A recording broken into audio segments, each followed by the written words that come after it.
Law number 7, the law of the compass. Vision gives team members direction and confidence. It sure does. Let me define vision for you. Vision's a picture of the future that creates a passion within you today. It's a picture of tomorrow, but it creates a passion in you today that will be the fuel and the energy that will get you to where you need to go tomorrow. Now, all leaders cast vision. That's what leaders do. In fact, if you're a leader, there's hardly a day in a leader's life that he or she is not casting vision. Here's where we're going. This is what we're doing. This is what we're trying to accomplish. That's part of a leader's life. And yet what I have watched and as I have observed, I've seen leaders who cast a vision that is excellent, and I've seen leaders who cast vision that has no compelling reason for people to follow. And I keep breaking it down, and I keep saying, what is it that makes a vision compelling? What is it that just that gives a compass to an organization, that just gives them true north until they really know what they're wanting to accomplish and where they're wanting to go?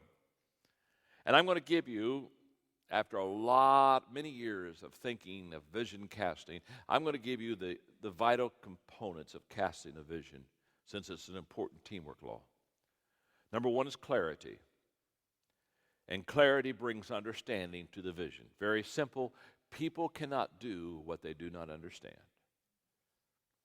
So there are 2 questions you ask yourself in clarity. Question number 1, what do you want them to know? And question number 2, what do you want them to do? What do I want them to know? What do I want them to do? What do I want them to know? What do I want them to do? If your vision doesn't have clarity, here's what I want you to know, here's what I want you to do, it'll fail. Number 2, connectedness. When you cast your vision, always bring the past, the present, and the future together. In fact, I put in there, I don't want you to miss this little statement. When people touch the past, then they will reach for the future.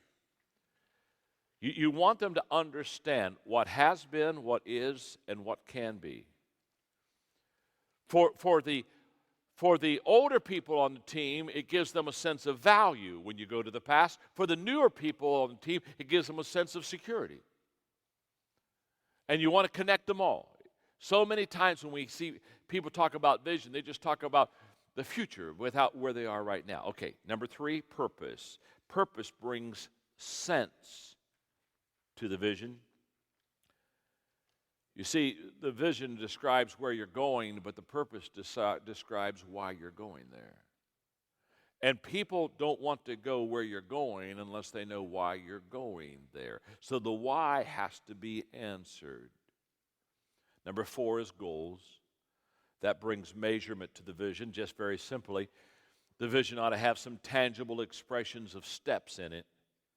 To a person that says, okay, we're not to the complete vision, but we're fulfilling the vision. We've got step 1 done, step 2, step 3. Goals are steps that you take in the vision. Number 5 is honesty. It brings integrity to the vision. And it brings credibility to the vision caster. Now, let me go stop here for a moment. When you think of vision, you think of futuristic promises, and it's going to be better and it's going to be brighter. A lot of leaders, in making this better and brighter kind of big picture of casting the vision, forget to deal with the reality of what is. And let me tell you something. If you are talking about what can be and you're not talking about what is, the people will get a sense of disconnectedness because they're going to say he or she doesn't understand where we are right now. So you want honesty and integrity. You want to let them know, hey, in fact, when I was in San Diego and we were relocating, we were in a major relocation project in our congregation. And we were having to raise $35 million. And the problem is in San Diego, the zoning, they had a black-tailed gnatcatcher. We don't even want to get into it. Getting the land zone was horrendous. Took us 11 years. $22 million it cost to get it rezoned. And I had to raise money. And every time I had to raise money, I had to look at that congregation and say, you do have to understand, this land is not zoned. There's a possibility it'll never be zoned. But we can't wait for it to get zoned because we have to raise millions and millions of dollars, so we need your help now. And if I've said that once, I said that 100 times to those people as we would again ask them to help, to sacrifice, to give. Now, what was I doing? I was keeping integrity with the people. I was letting them understand the whole picture. Hey, if you want them to go to the great picture, you got to get them to understand the whole picture. And that includes honesty and credibility. Number 6, stories bring relationships to the vision. When you tell stories, it warms the vision up. Principles fade, but stories stick. Always have, always will. Number 7, challenge brings stretching to the vision. Yes, it does. It makes us stretch and causes, it brings the best. Hey, when you challenge people, it brings the best out of the best people, and it brings the worst out of the worst people. The best people will stretch to it, and the worst people will shrink from it. And one of the great things about vision casting, it's the great separator. It gets rid of all the people who don't want to do something. They look for the exit signs. Oh, happy day. Number 8, passion. Passion brings fuel to the vision. It's what gives the vision energy. It heats up the vision. Like I've said many times, it fires up the committed and it fries the uncommitted. And number 9, modeling brings accountability to the vision. In other words, never ask the people to go somewhere that you aren't going and you haven't gone. People do what people see. And number 10, strategy brings process to the vision. What a vision does is a vision helps us prioritize. That's what a vision does. I teach sometimes what I call the rule of 5, which is basically find the 5 things that you should be doing every day and do them every day.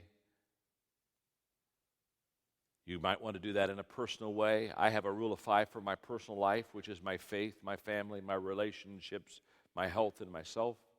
I have a career issue with my writing. I have a rule of 5 for that. I have an organization rule of 5, which is Equip's rule of 5, which is there for you. In other words, everything I do, listen, you got to take the vision, and then you got to make it as tangible and simple to understand and as easy as possible to follow for it to be effective. Law number 8.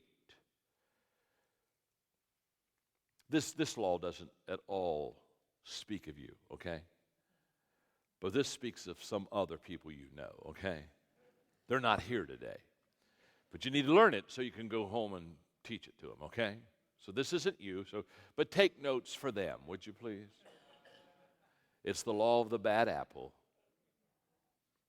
Rotten attitudes ruin a team. You don't have that problem, do you? But don't you know somebody that you just need? You're going to have to share this with. You know, you're just going to have to share this with. On what is an attitude, I'm not going to take time to read that, but I just put it in there because it defines what I think attitude is. But the reason I put it in there is I was just learning to write. I wrote What is an Attitude back in 1985 when I was just learning to write. Now, I'm going to tell you a personal story. Just don't take notes for 30 seconds. I was learning to write. I wasn't a good writer. I was having a very hard time. It was taking me a long time to write, and it wasn't very good, and I was struggling, and I had some coaches that were helping me to learn how to write well. I was in Houston, Texas in 1985 when I wrote this piece. I remember it well because it took me 2 hours. But when I was done, I knew it was good. I got on the phone and I called Les Stobie, who was my main mentor in writing. I said, Les, would you listen to this? And I read it to him, and when it was done, he said, John, you caught on. You got it. You now know how to write. And I remember how I felt. I just felt so good. Now you have to understand, what I'm going to read you took 2 hours, okay? So it just shows you how stupid I am. What's an attitude? It's the advanced man of our true selves. Its roots are inward, but its fruit is outward. It's our best friend or our worst enemy. It's more honest and more consistent than our words.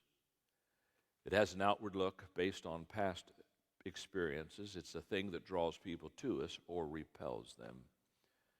And it's never content until it's expressed. It's the librarian of our past. It's the speaker of our present. It's the prophet of our future. And when I finish, I got it. I got it. Now, I know that doesn't mean one thing to you. Thank you for letting me tell you a little personal story that has nothing to do with the laws of teamwork. But I can promise you, do you know when you get these little accomplishments in your life, do you remember how it makes you feel? Now, so let me give you 4 attitude thoughts. Number 1, your attitude isn't everything, but it's the main thing. It's the main thing. I will promise you, more people win or lose because of attitude than any other single thing in their life. Number 2, your attitude is a choice. It's not something that is thrust on you. It wasn't given to you by your parents. It wasn't given to you by your background. Grow up. You choose it. 3, attitudes are contagious. Positive attitudes are somewhat contagious. Negative attitudes are very contagious. Isn't that true? And number 4, attitudes have the power to lift up or bring down a team. And you take a team with great abilities and a bad attitude, you're going to have an average team. You take a team with great abilities and an average attitude, you'll have a good team. But if you take a team with great abilities and a good attitude, you're going to have a great team. And the law of the bad apple question just simply asks, does my attitude help or hinder my team? And guess what? We have an exercise for you on that. Yeah, you may not want to take this exercise, but Mark's going to lead you in it. It is going to help you understand what kind of an attitude you have and how it fits in the team. I trust you're learning a lot as John's teaching the law of the bad apple. I hope it doesn't apply to you. I hope your rotten attitude is not ruining the team. But I trust, again, that you're learning a lot. In fact, today, what I want to do in this exercise, I want to challenge you to look at your everyday attitude. And I want to take you through an exercise, an assessment, if you will, of ranking your attitude. In fact, pull that out and let's reference it together. You're going to circle a score for each statement that represents your normal day-to-day attitude. Sometimes on these questions, you're going to rank yourself as never for 1. Sometimes you're going to place a 2 for sometimes, 3 for frequently, and then 4 always. For example, the first question, I welcome responsibility. Do you find that your day-to-day attitude, you never welcome responsibility, sometimes, frequently, or always? Circle the answer that best applies to that question. And now go through the next 19 questions, circling each response that is most applicable to you as you answer those questions about your attitude. When you're done answering all 19 questions, press play and meet me back here and let's discuss the results.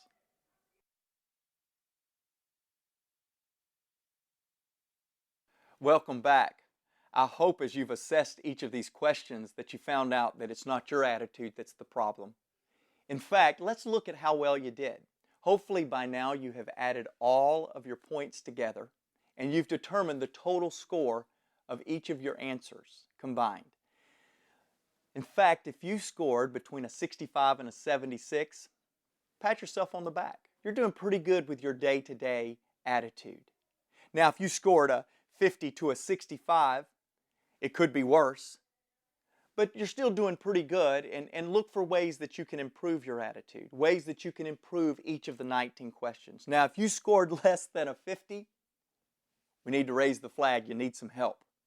And what I would encourage you to do is be candid.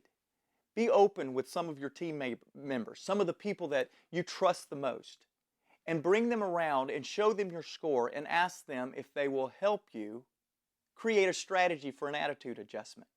Now, one more thing I want to encourage you to do is take this same assessment and use it with your team. In fact, when you're doing an annual review or when you're meeting with your team members, if you're the leader, I want you to take this same assessment and where it says, I welcome responsibility, use the team member's name.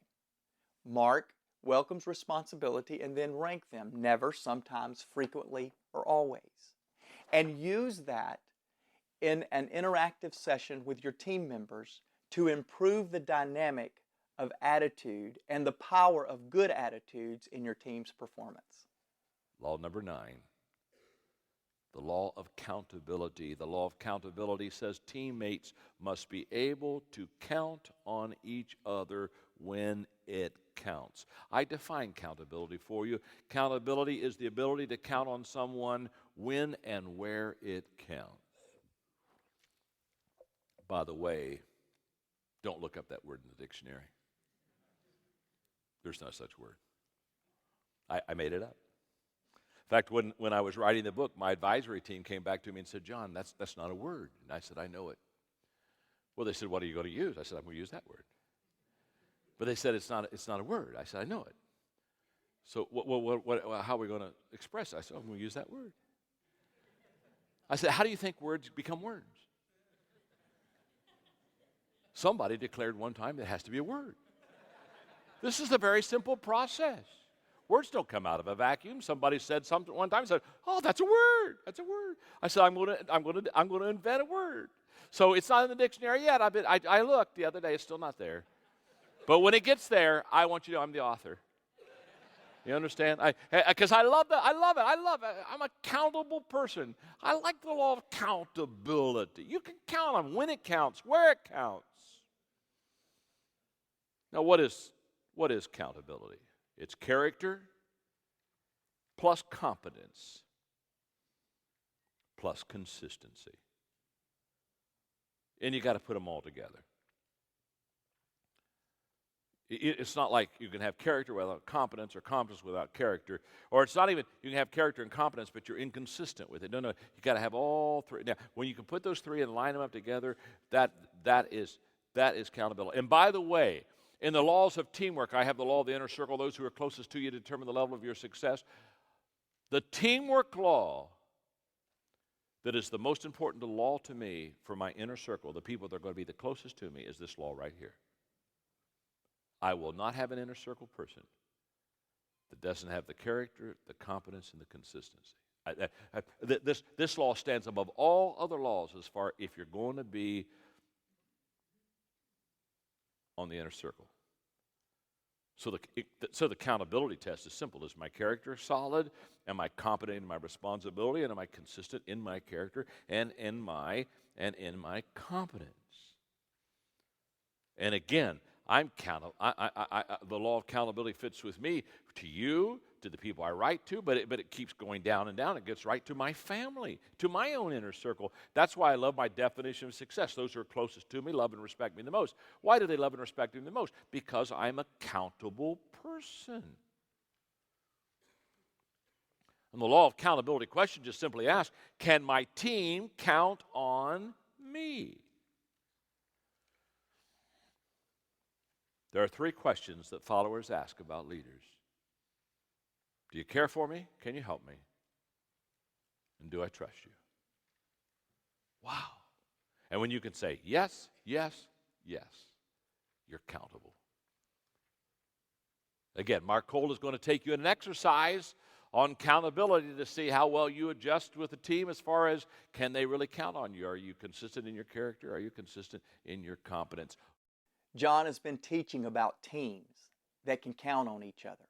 Teams that are functioning in such a way that you know each other's strengths, each other's weaknesses, how to lean into each other to be successful. I want to challenge you with an assessment today that will help you not only determine your accountability, how can the team count on you, but it will also be an exercise that will allow you as a team to work through this winning with people assessment and will allow you to engage each other on the strengths and even perhaps the weaknesses that you each bring to the table. Find the exercise, winning with people, the assessment, the one that's labeled teamwork, the law of accountability, and let's go through that together. There are 5 questions we're going to ask you. The connection question, the trust question, the investment question, the readiness assessment question. In each of these 5 questions, there are 8 areas that we want you to rank. For instance, under the connection question, question number 1, in the most important relationships in my life, I display appropriate maturity and responsibility. Circle 1 through 5, whichever is most applicable. Now go through each of the 5 questions, ranking yourself. When you're done, press play and meet me back here for us to discuss your results.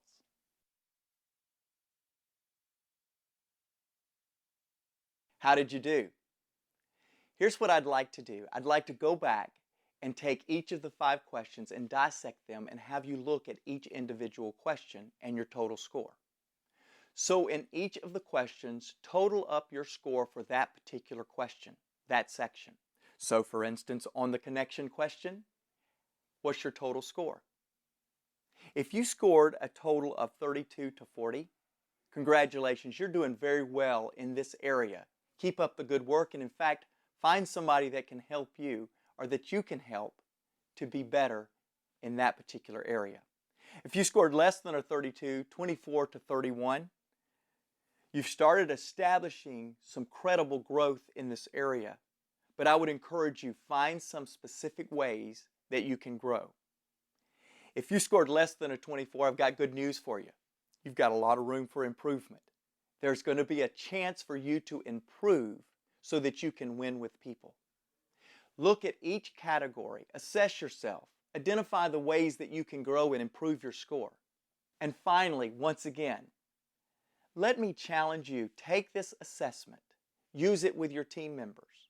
Don't only assess yourself, but plug in each of your team members and find out how they're doing on each of the 5 questions so that you can compare notes, so that you can identify how can we as a team count on each other, win with people, and be effective as we work together to accomplish the vision of your organization. Law number 10, the law of the price tag. The team fails to reach its potential when it fails to pay the price.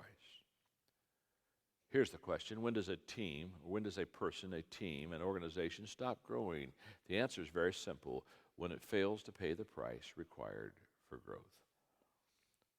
Almost all growth in a person or an organization stops when the price gets too high. You can just bank on it. Almost all growth is stopped by the price question. So let me give you 3 price points. Number 1, the price must be paid by everyone. If the team is going to be effective, it cannot afford to have members on the team that are unwilling to pay the price. Whatever the price is, you've got to give up to go up.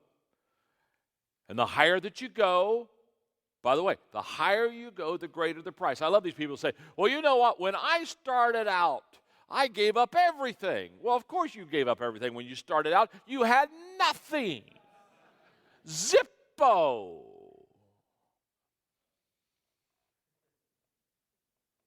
It's interesting. Most people don't have a hard time paying the price in the beginning. But as they become more successful, the price point gets higher. And the trade-offs become more difficult.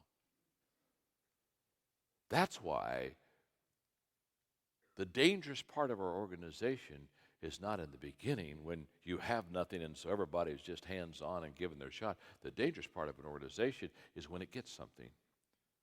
Because now all of a sudden, when you do trade-offs, it really costs you. There's really a price to be paid. And, you got to give up to go up. But it's easy to give up when you don't have a lot to give up. But the higher you go, the higher that you have to give up and the more that you have to give up.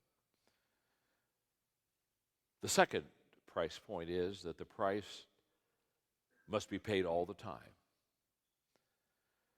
Now, that was a surprise to me. I thought in the beginning of my dream I would have to pay a price for it, but I thought there's going to be a day when I don't have to pay the price anymore. You know what I mean? I'll have it. I'll have it made. I will have arrived. I will live off the fruit of the land. I found out that when you live off the fruit of the land, the fruit spoils. and tomorrow you don't have any fruit. Now what you going to do?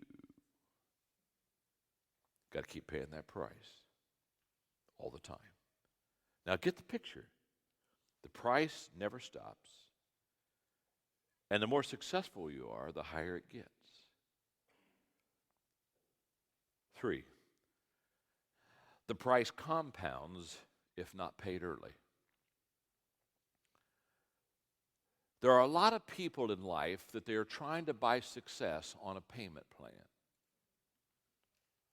A little down. And they're trying through installments to kind of someday maybe pay it off. And here's what I know. The longer you wait to pay the price, the higher it goes. It compounds. My father taught it to me as a kid. His expression was, John, pay now, play later. Pay now, play later. And then he taught me, he said, John, if you play now, you'll pay later. But here's the difference. If you play now, when it comes time for the payment, it's going to be a lot more then than it is now. It compounds.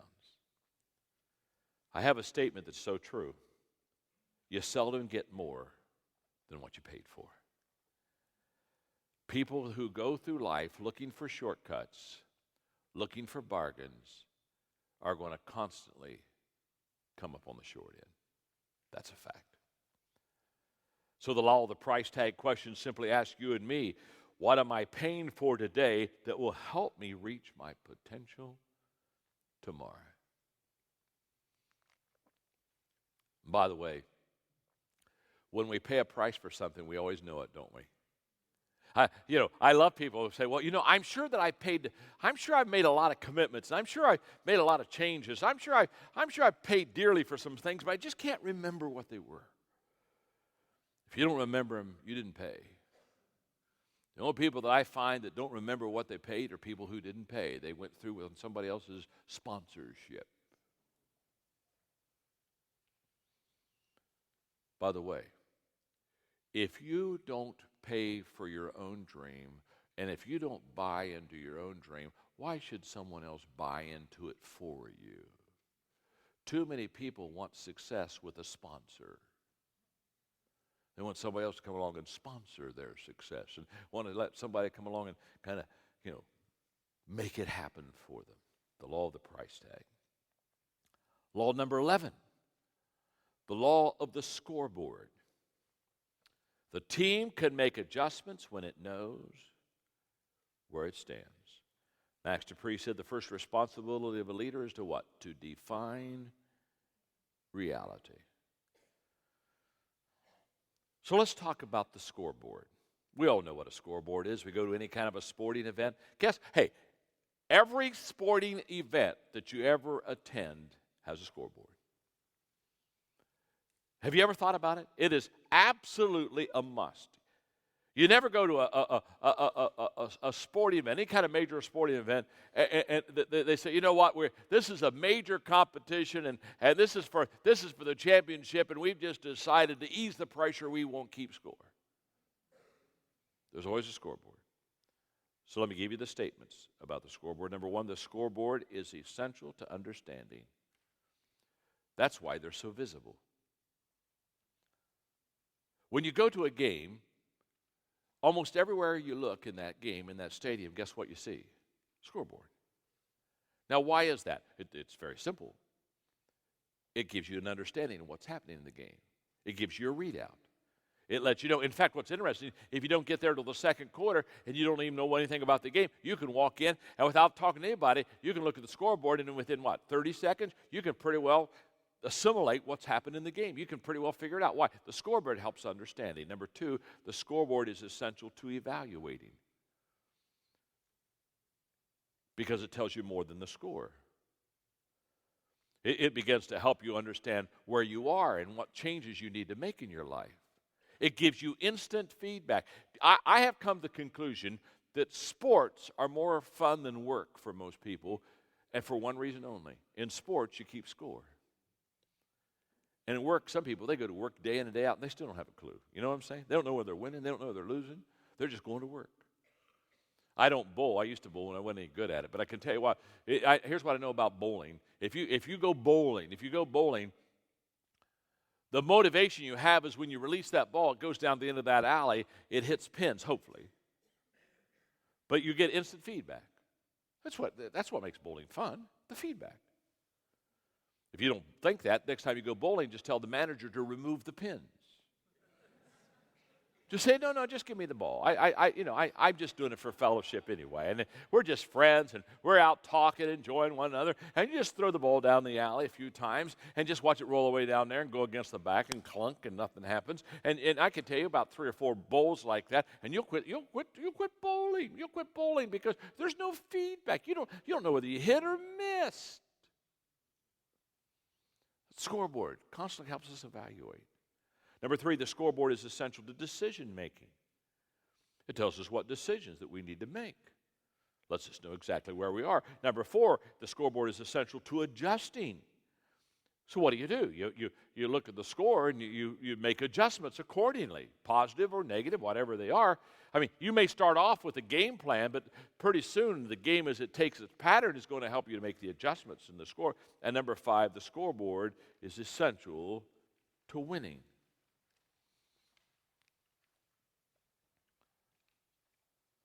By the way, in the NFL, do you know when the most points are scored in a game?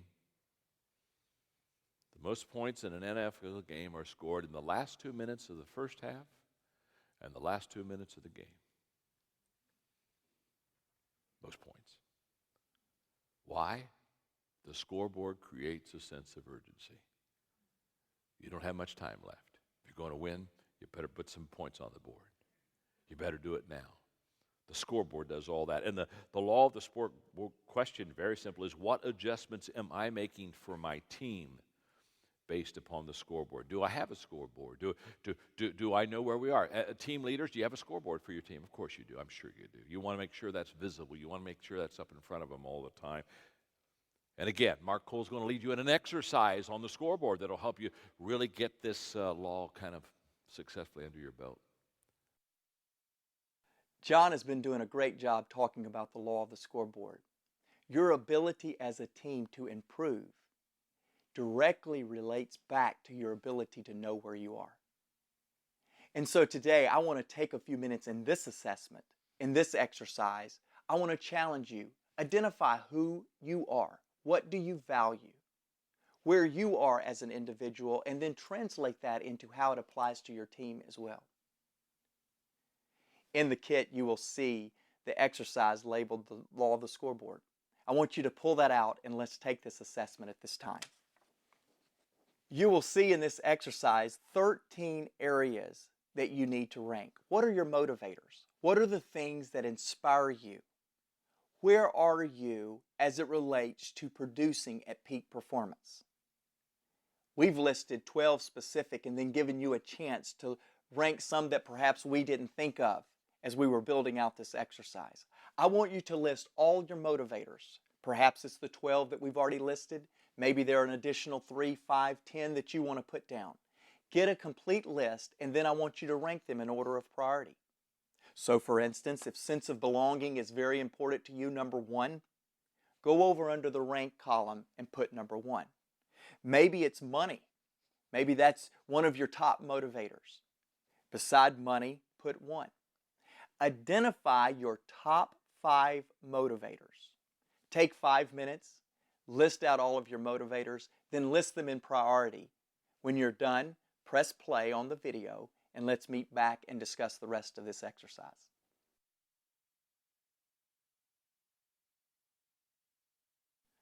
Welcome back. I hope you've been able to identify your top 5 motivators. In fact, go to the right side of the exercise sheet that you have there in front of you. And I've got 4 questions that I want you to take the next 5 to 7 minutes and begin identifying to complete this exercise. The first question, of my top 5 motivators, which are not being met and why? Be able to clearly identify out of the top 5 that you just ranked, what are the ones that you are missing from a leadership or from a team dynamic? identify those, and not only identify those, but identify why you believe they are not being met in your current environment. The second question is if we were to evaluate the members of your team, what would you say are the top 3 motivators of your team? Then second question, how well are those motivators being met for your team? Again, be very clear. Articulate what are those motivators. Pull the team in. Identify those top 3 motivators of the team and be able to assess how well they're being met. The third question, what can you do as a team leader to provide for the needs and the motivations of the members of your team? Take as much time as you need, but clearly answer that question. Not only identify the motivators of your team and the team members on your team, but identify how you as a leader are going to address and build off of those motivations to produce a more effective team.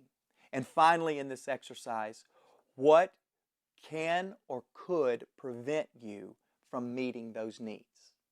What are the things, once you've identified your team motivators, what are the things that as you've built a strategy around tapping into a strategy to develop those motivations, what are the things that could hold you back? What are the obstacles? Identify those.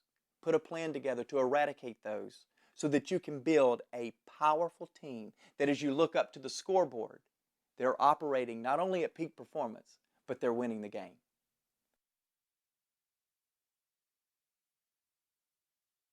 Law number 12. The law of the bench. Great teams have great depth.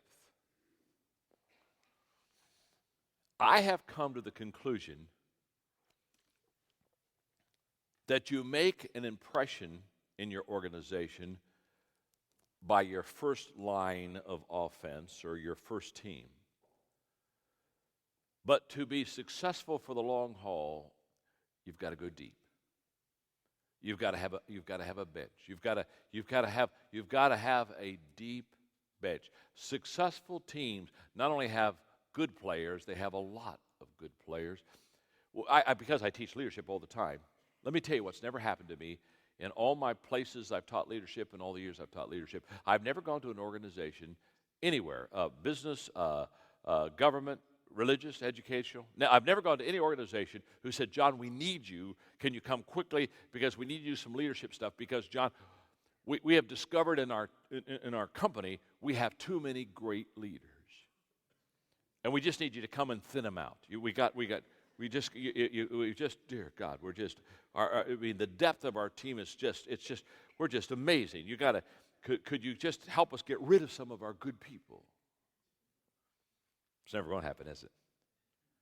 Never enough good people, never enough good leaders, never enough depth. Let me make an important statement here. If you're going to be successful with a team, every day you have to ask the depth question. How deep are we going with our team? Who else can we bring on our team to give us the maturity, the depth that we really need to succeed? Because no organization has enough of it. Now, the future of your team can be predicted on 3 things. Number 1, recruitment, who you bring in. Number 2 is training, what you do with them when you bring them in. And number 3 is losses, who's leaving the team. For years, I've taught the revolving door principle. The revolving door is every company is like a revolving door. People are coming in, people are going out. People are coming in, people are going out. People are coming in, people are going out. Is that not true? Every organization.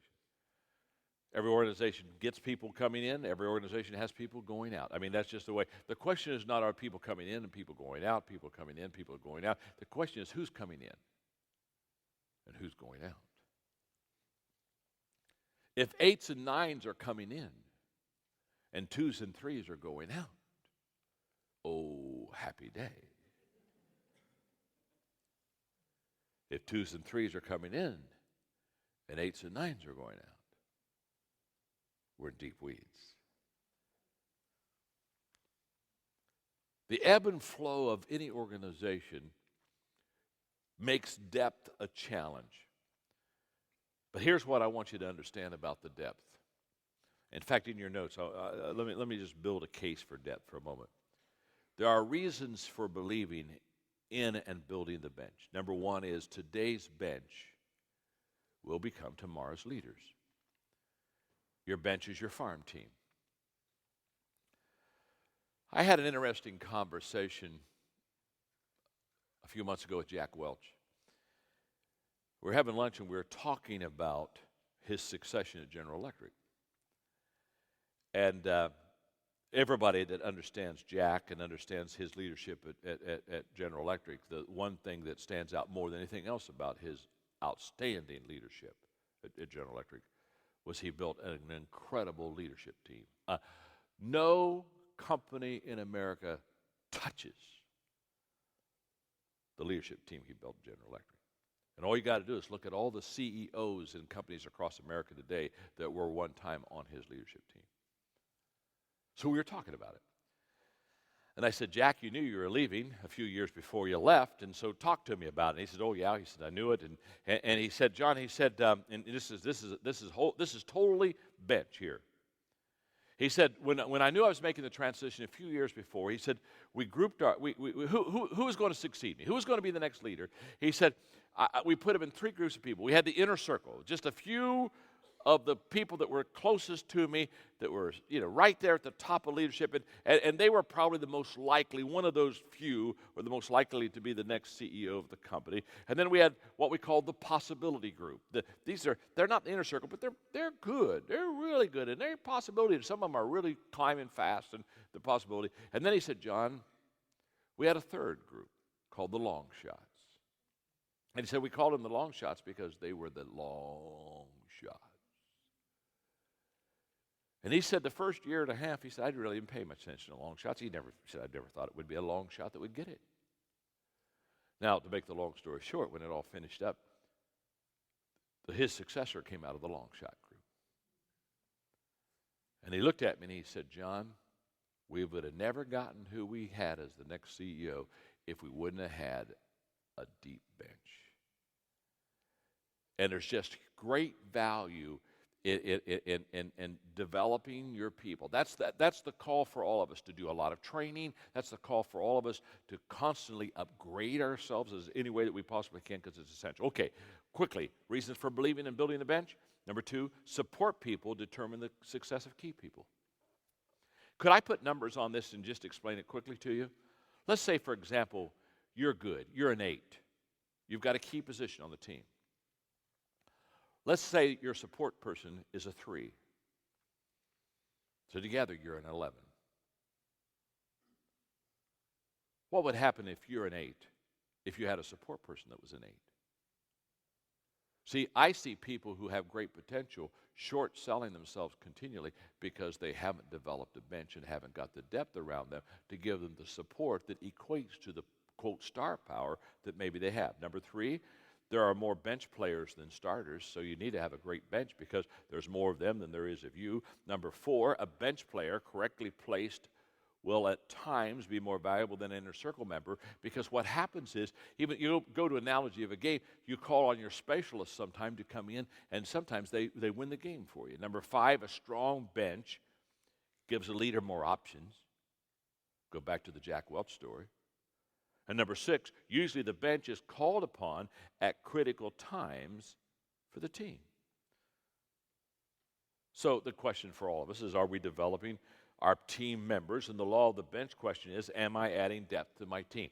Now, this is something that if you're a team leader, you will always do. And you will never get the depth you want. So I've never had somebody come say, John, I just want you to know, I've been doing reading all your books and using all your material, and I just want you to know I have got the ultimate team, and we're as good as we're ever going to get, and I need no one, and all things are answered, and all things are good. You don't have a team, you're on drugs. So you'll never get the depth question. You'll never be satisfied with your depth, but you'll never have depth if you're ever satisfied. So keep going down. Keep driving it down. Law number 13, the law of identity. Shared values define the team.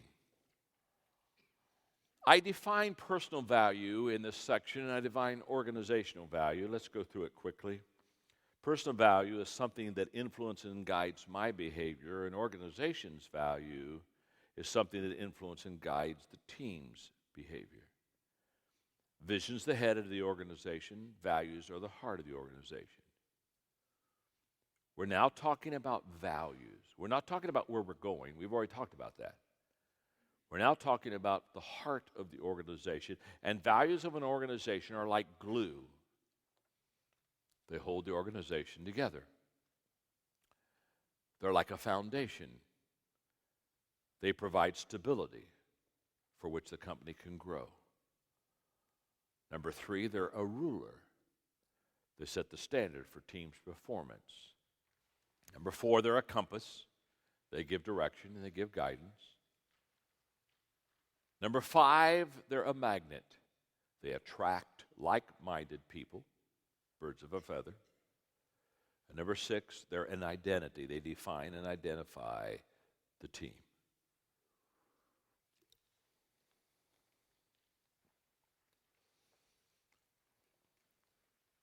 I was being interviewed by the Wall Street Journal last year, and they were talking about values. They were talking about ethics.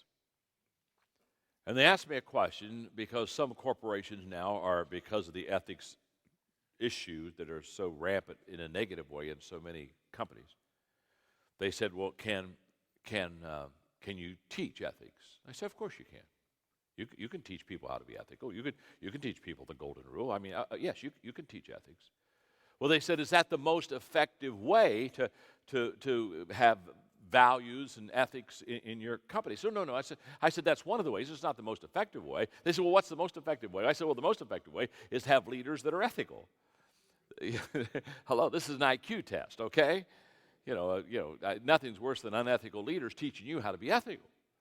So it starts at the top, doesn't it? Huh? Like begets like. So I said, let me tell you, there's something else that you got to also consider. And they said, what's that? And I said, well, when you hire people, you ought to hire people not only on giftedness and skill sets and abilities and opportunities, you ought to hire them on values.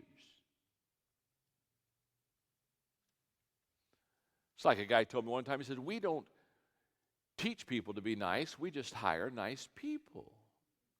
What a thought.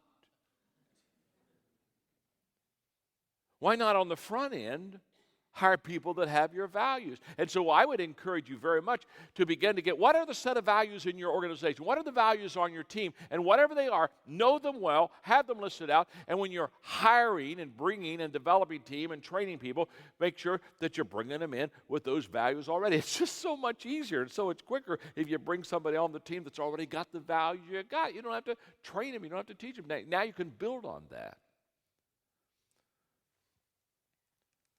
The law of identity question is very simple. Are my values and the team's values, are they the same? Good question. By the way, I've never known somebody that was successful in the workplace who had different values than their team. And when you find that your values and your team values are not the same, you got to make a change. You got to move. You got to go. It doesn't work. It doesn't work. You got to be true to yourself. Hope you've enjoyed the law of identity. In fact, as John has taught, I'm sure there are things that you have identified within yourself that are distinct to your identity. You see, as we understand, values define the team. Values define you. In fact, I want to take you through an exercise now that I've seen all over the world really help hone people's thoughts around their identity. This exercise is the law of identity. And in this exercise, we have identified 38 values that we believe leaders espouse to in their leadership. You'll find things on there like fun or family, accountability, maybe faith is important to you. There are 38 values. I'm going to give you 10 minutes, And I want you to look through these values.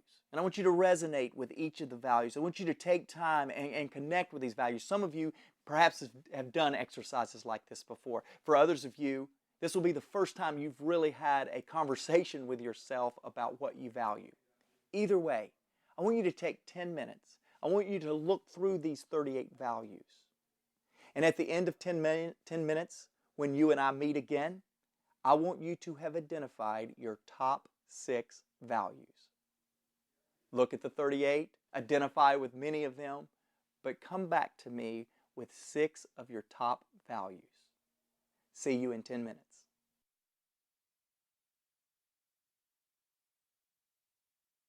Now, if many of you are like me, you found that to be kind of a fun exercise, a little bit insightful to who you are and your identity and what you're all about. In fact, I found this exercise really personally very helpful. So much so that I want to challenge you again. I'm going to give you another 10 minutes. And in this 10-minute segment, I want you to take those 6 values that you've just identified, and I want you to strike out 3 of them. In fact, when we meet again, I want you to know your top 3 values. What are the 3 things in this list of values that you believe to be the most significant in your life? Again, some of you will need to take some time and really think through that, because some of the things that you're going to have to cross out so that you can identify your top 3, it'll be hard to cross them out. But when we meet again, my challenge to you, know your top 3 values. I'll see you in 10 minutes.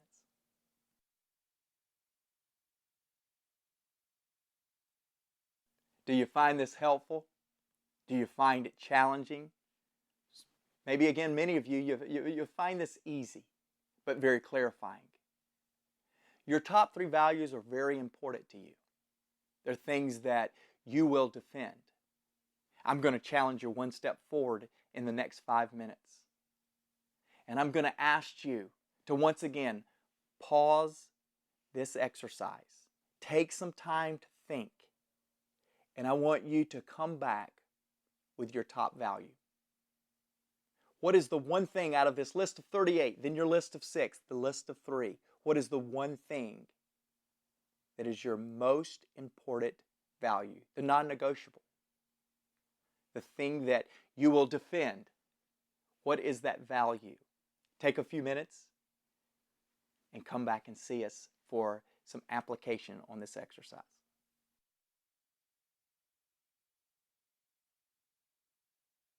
Well, you now know your number 1 value.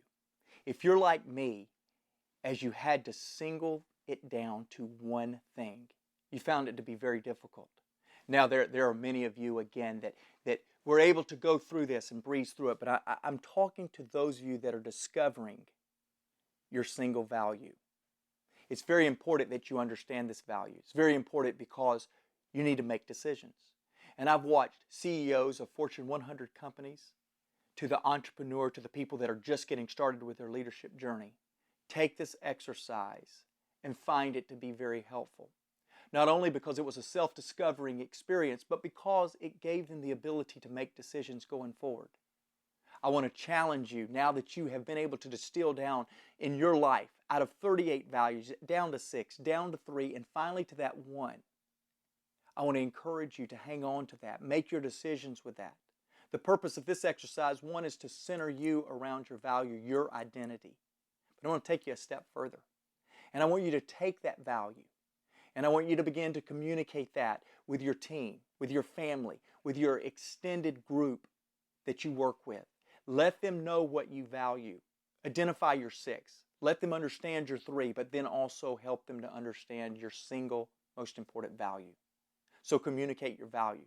The second thing that I want to encourage you to do as a leader, take your team through this same exercise. Allow them to work through their 6, their 3, down to their 1. And as you begin to co-understand together, get an understanding of each team member's value, communicate those values, connect those values to what you do. Allow each other to understand what individuals value and what you as a team will value.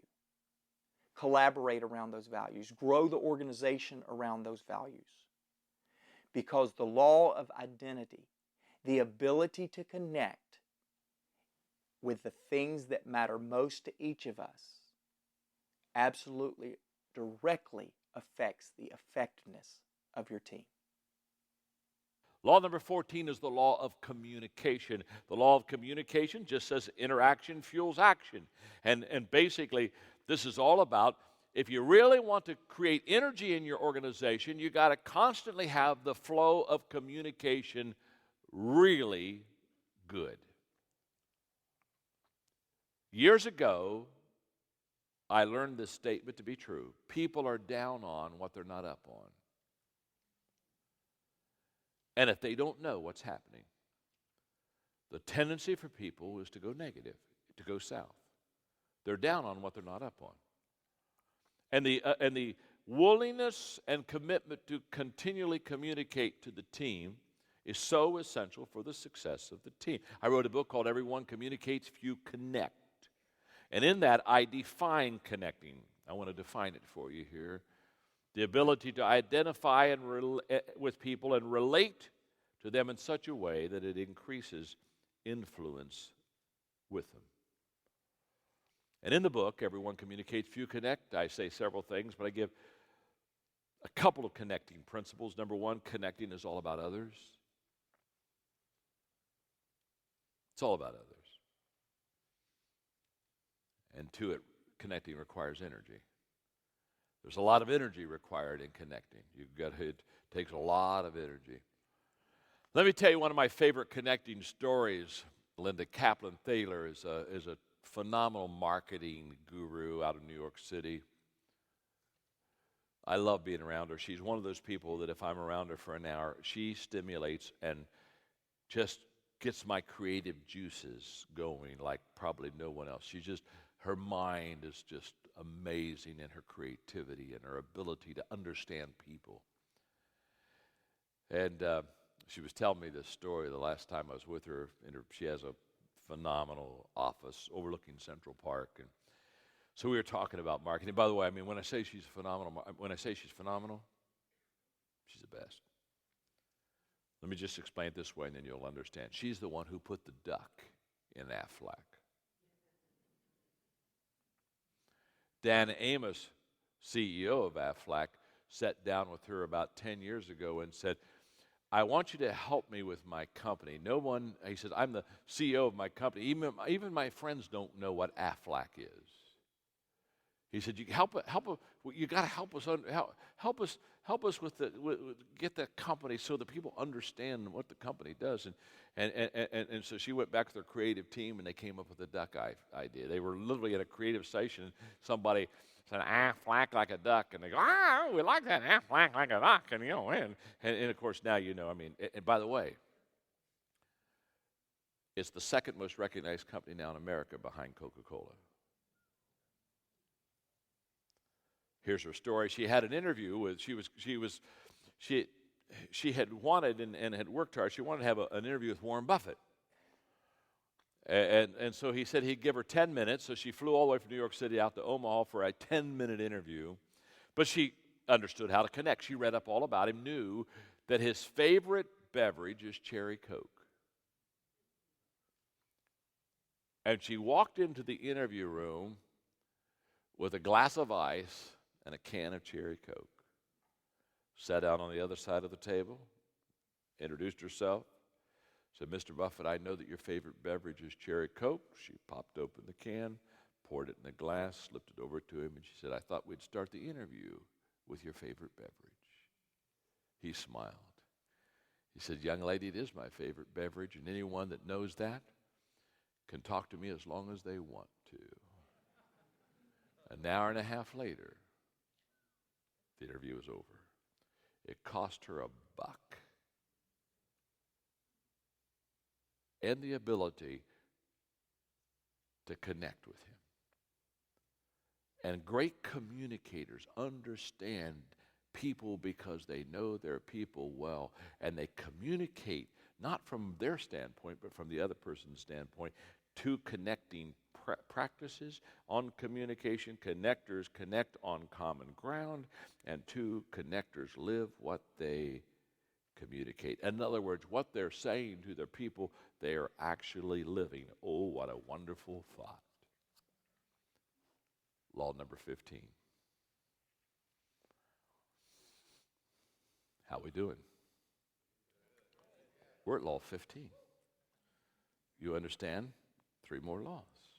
And we're through 15, 16, 17. You can start to see the light at the end of the tunnel. Yeah.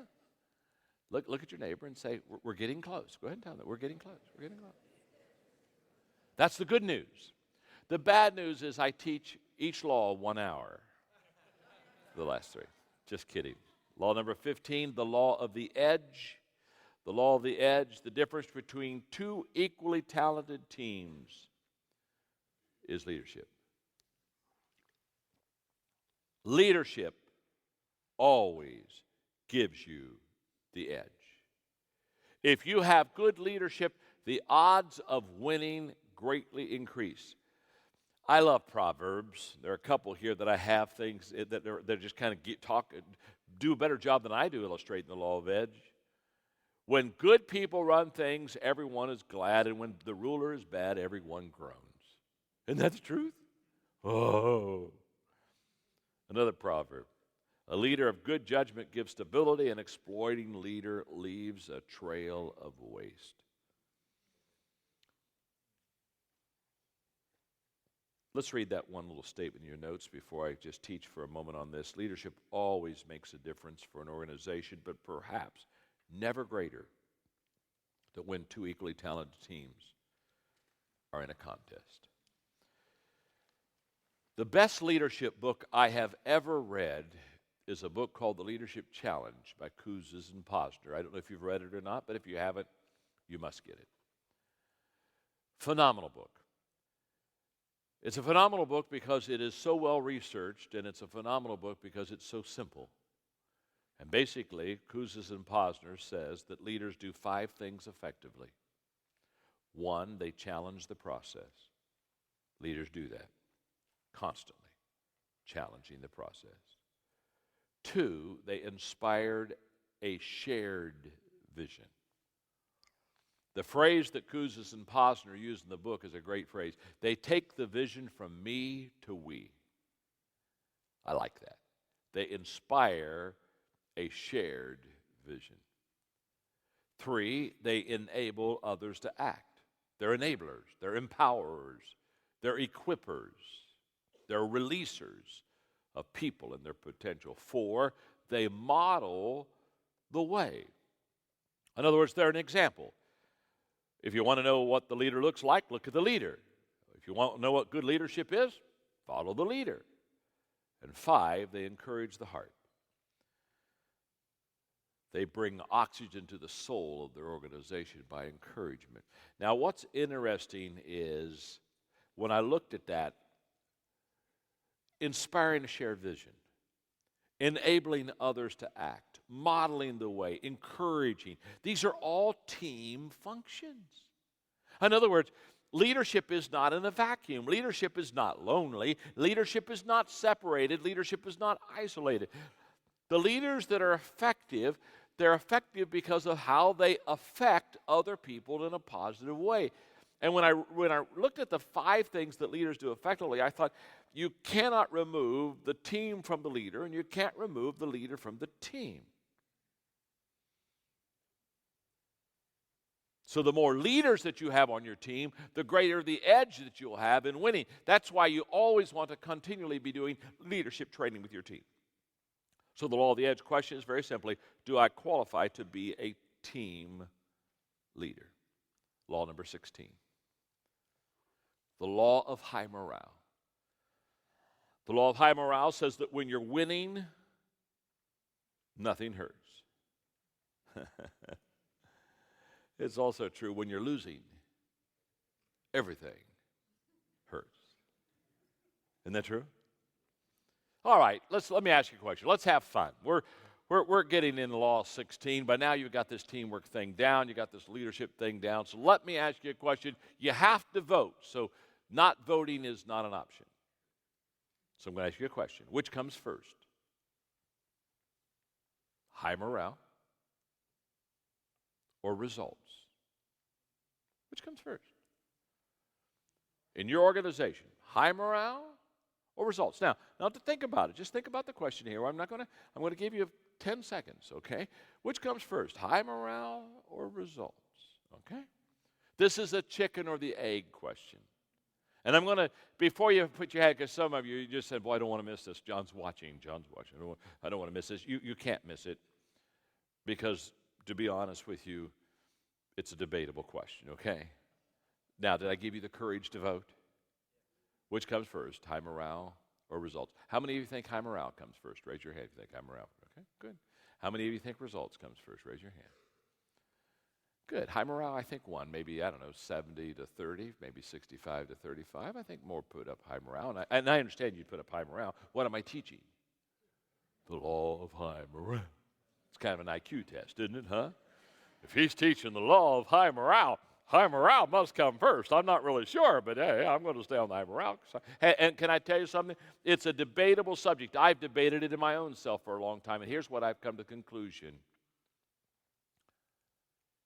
You can have high morale and not have results for a very short time. And if you have high morale and you don't have results, you'll get low morale. Isn't that true? So, if high morale begins the process, you better stick results on the end of it real quick, or you ain't got it. But if you have results first, high morale is automatic. Winning always brings high morale. Always. You have never seen a winning organization that had low morale. You have never seen a winning. Have you ever seen a team win the Super Bowl and they go over to interview them and the guys are just got their head down and they're dejected and they're saying, "Oh, I'm just so frustrated. We won and man, I'm so tired and worn out. We gave it our best." Yeah. So what I tell people is very simple. High morale is the essential ingredient to winning. They go hand in hand. Winning, high morale, winning. Low morale, losing, low morale. If you lose long enough, you'll get low morale. If you win long enough, you'll get high morale. If you have high morale, you're going to make it conducive to win. If you've got low morale, you're going to make it conducive to lose. It's hard. Is it not hard in a low morale environment to get wins? Huh?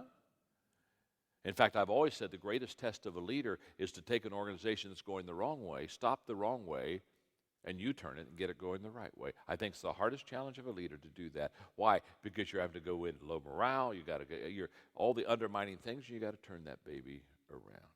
Okay. Now, why do teams need high morale?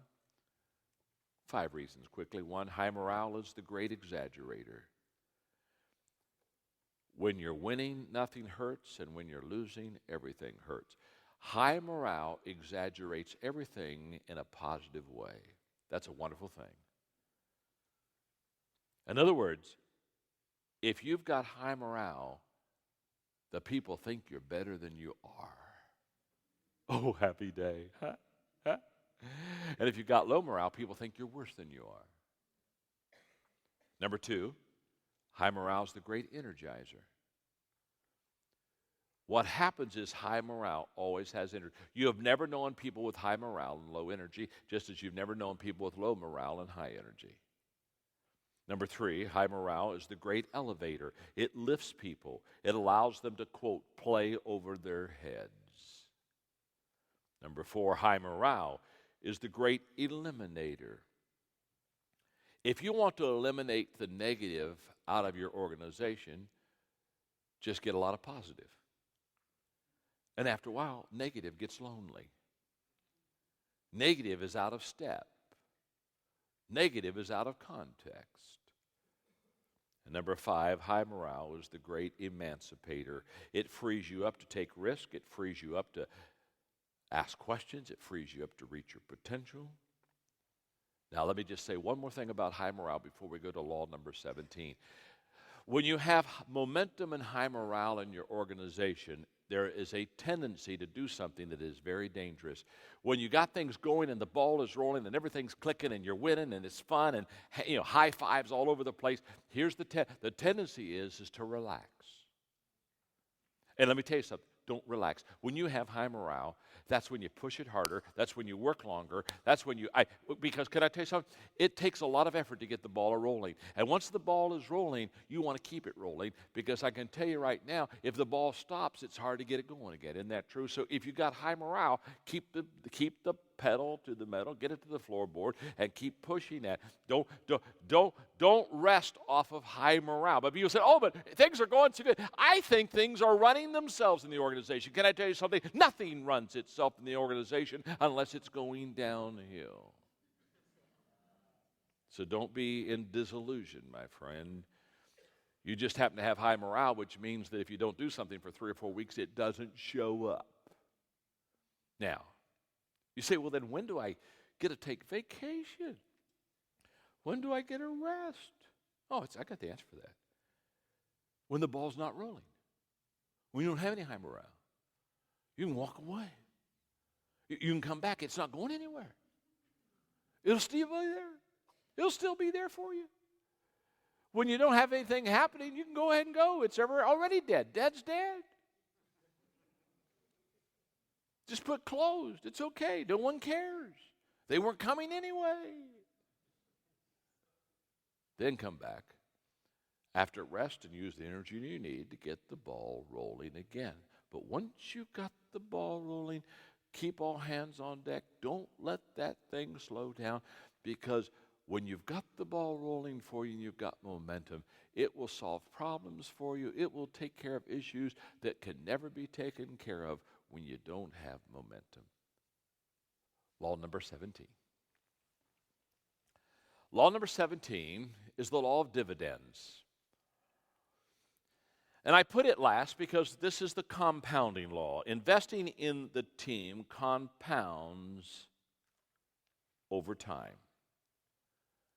So what does it mean to invest in a team? A lot of people spend time with a team. I'm not talking about that. I'm talking about investing in a team. How do I invest, deposit to make a team?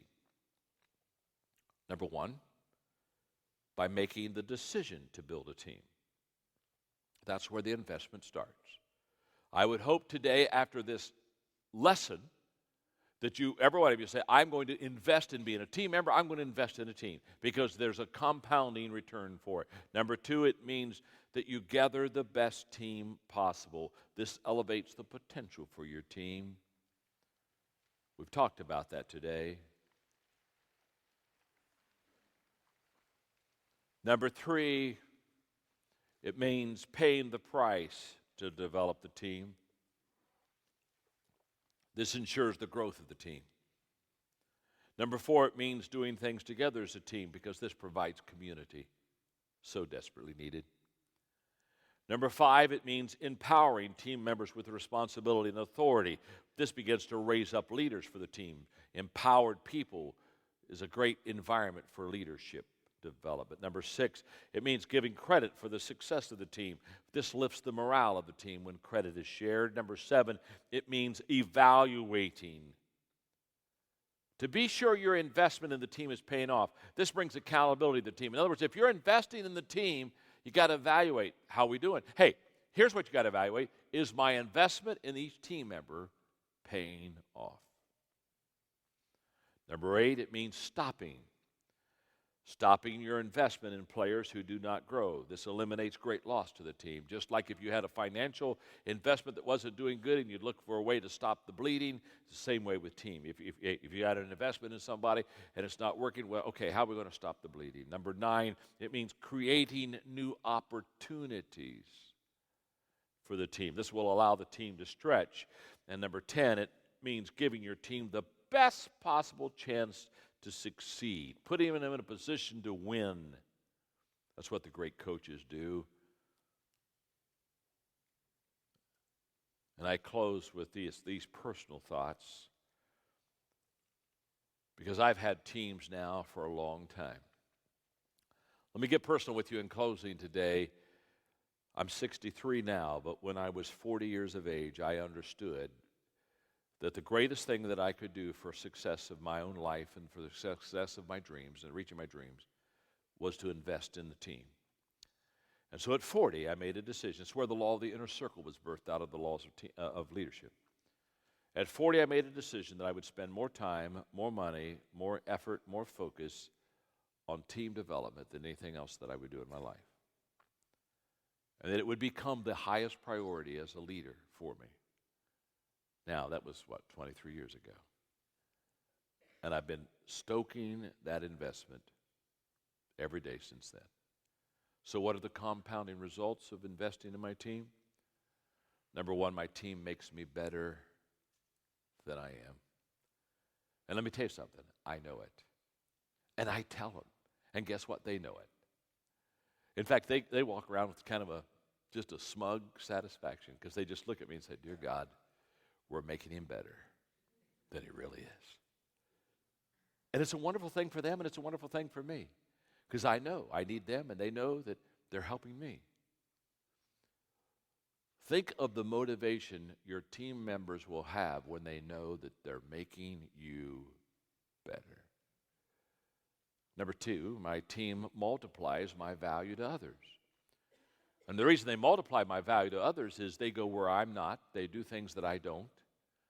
They see people that I haven't. And everywhere they go, they're viral, contagious, spreading the values. Number three, my team enables me to do what I do best.